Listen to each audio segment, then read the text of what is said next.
Just in time for the summer heat up is the Population 1 Locked and Loaded update, which brings 3 new guns, a big overhaul to the gun mechanics in the game, ranked modes, monthly events, an expanded social store, and even a UI refresh. I got a sneak preview of the new update with Eric from Big Box VR last week, and here's what you can look forward to when it goes live on June 7th. Those 3 new weapons add quite a bit to the game and include the RFB, which you can see here.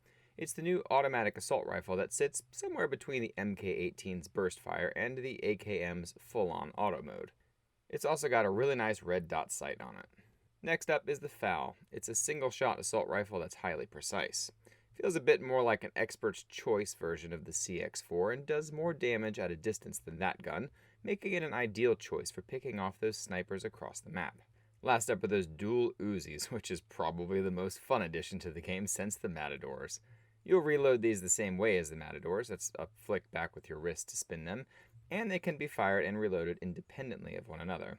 Speaking of Matadors, those puppies are coming right back to the game, so be sure to check them out when this update lands. Now, you might have noticed that these guns have a bit more recoil than you might be used to. Well, it's not just the new guns that have this, it's all of them. Big Box VR updated the game's gunplay mechanics to include more realistic physics, so the guns feel like they actually weigh something, and the recoil means you need to realistically lean into the gun, especially automatic weapons, to keep aiming at the target.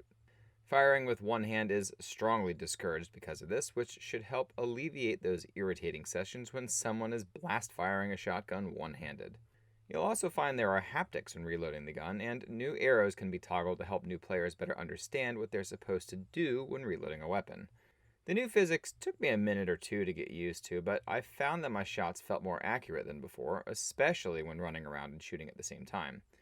The existing dampening and offhand options are still there, so you might want to tweak them a bit to get a better feel for the new physics.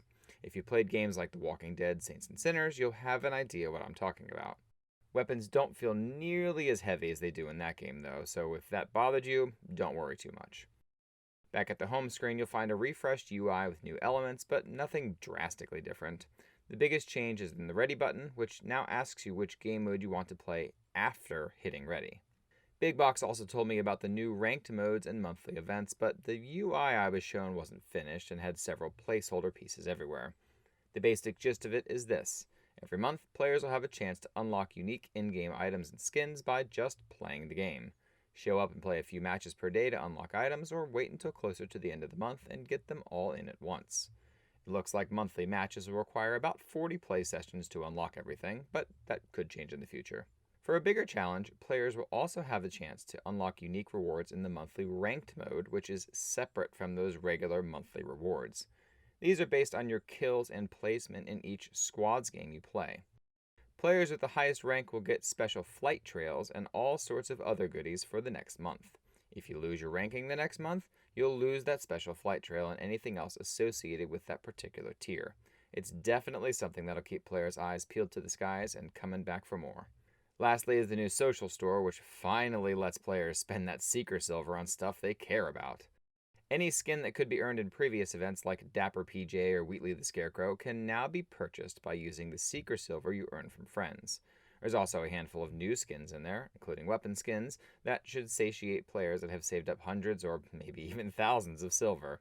And that about wraps up the Locked and Loaded update, which goes live on June 7th. See you there.